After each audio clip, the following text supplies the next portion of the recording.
السلام علیکم. امید ہے آپ لوگ خیریت سے ہوں گے.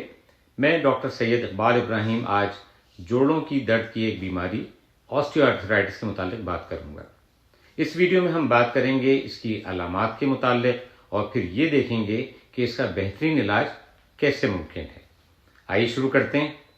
جوڑوں کے درد کی جتنی بھی بیماریاں ہیں ان میں سب سے زیادہ کامن آسٹیو آرتھرائٹس ہے. یہ ایک نان انفلیمیٹری بیماری ہے، یعنی اس میں ریومیٹوئڈ آرتھرائٹس کی طرح انفلیمیشن یا سوزش نہیں ہوتی. یہ ایک ڈی جنریٹو ڈیزیز ہے جس میں جوڑوں کا متواتر استعمال اس کے کارٹلیجز کے ٹوٹ پھوٹ کا باعث بنتا ہے. اس بیماری میں یا تو کئی جوائنٹس متاثر ہوتے ہیں یا صرف ایک جوائنٹ بھی متاثر ہو سکتا ہے. آسٹیو آرتھرائٹس میں جو جوڑ متاثر ہوتے ہیں ان میں ہاتھوں کی انگلیاں، خاص طور پر انگلیوں کے پور اور انگوٹھا شامل ہیں. اس کے علاوہ یہ بیماری گھٹنے، ہپ، کمر اور گردن کے جوڑوں کو بھی متاثر کرتی ہے. زیادہ تر کیسز میں یہ دیکھا گیا ہے کہ اس میں جسم کے ایک طرف کے جوائنٹس متاثر ہوتے ہیں. اس کے 5 اہم رسک فیکٹرز ہیں. نمبر 1، جو لوگ وزن کی زیادتی کا شکار ہیں ان میں اس بیماری کا خطرہ بہت بڑھ جاتا ہے. نمبر 2، عمر کے بڑھنے کے ساتھ ساتھ اس بیماری کی شدت میں بھی اضافہ ہو جاتا ہے. اس کی وجہ یہ ہے کہ کئی سالوں سے جوائنٹس کا استعمال آہستہ آہستہ اس کے کارٹلیجز میں ٹوٹ پھوٹ کر کے اس کو ڈیمیج کر دیتا ہے.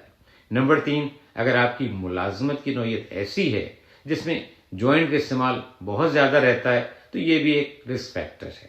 نمبر 4، اگر آپ کے قریبی فیملی ممبرس میں یہ بیماری موجود ہے تو بھی اس کا رسک بڑھ جاتا ہے. اور نمبر 5، جوڑوں میں ہونے والی انجری اس کے کارٹلیجز کو سخت نقصان پہنچاتی ہے. اس طرح آسٹیو آرتھرائٹس کی بیماری کے رسک میں مزید اضافہ کر دیتی ہے.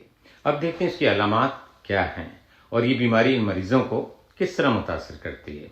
اس کے بارے میں ایک خاص بات یہ ہے کہ اس کا درد ایکٹیویٹی کے بعد بڑھ جاتا ہے اور آرام کرنے سے اس میں کمی آ جاتی ہے.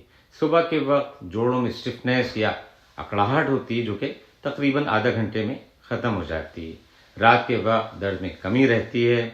اگر جوائنٹس کو ٹچ کیا جائے تو ان میں درد ہوتا ہے اور اگر اسے موو کرنے کی کوشش کریں گے تو ایک کریکنگ ساؤنڈ آتی ہے جسے کریپیٹس کہتے ہیں. جوڑوں میں سوجن بھی ہو جاتی ہے اور اس کی وجہ سے اس کا سائز بھی بڑا نظر آتا ہے. لمبے عرصے تک اس بیماری میں ڈیفارمیٹیز بھی دیکھی گئی ہیں. اب دیکھتے ہیں کہ اس کا علاج کیسے ممکن ہے. Number 1، exercise. ہلکی پھلکی ایکسرسائز ان مریضوں کو بہت فائدہ پہنچاتی ہے اور نہ صرف یہ ان کے جوائنٹس کی اکڑاہٹ میں کمی لاتی ہے بلکہ یہ درد کی شدت میں بھی کمی کا باعث ہوتی ہے.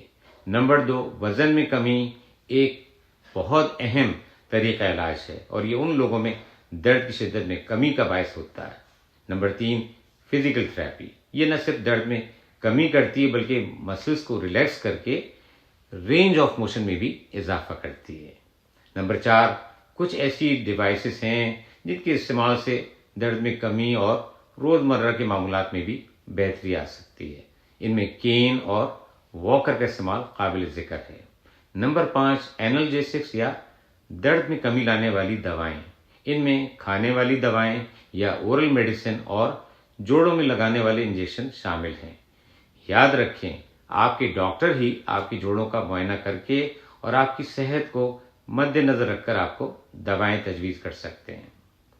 امید ہے اس ویڈیو سے آپ کی معلومات میں اضافہ ہوا ہوگا. اس ویڈیو کو لائک کریں، چینل کو سبسکرائب کریں اور اس کو اپنی فیملی اور دوستوں کے ساتھ ضرور شیئر کریں اور خاص طور پر ان لوگوں کے ساتھ جو جوڑوں کے درد میں مبتلا ہیں. اگر آپ کا کوئی بھی سوال ہے تو ضرور کامنٹ سیکشن میں اپنی رائے کا اظہار کریں. اب اجازت دیں، اپنی صحت کا بہت خیال رکھیں. انشاءاللہ اگلی ویڈیو میں پھر کسی نئے ٹاپک کے ساتھ ملاقات ہوگی. خدا حافظ.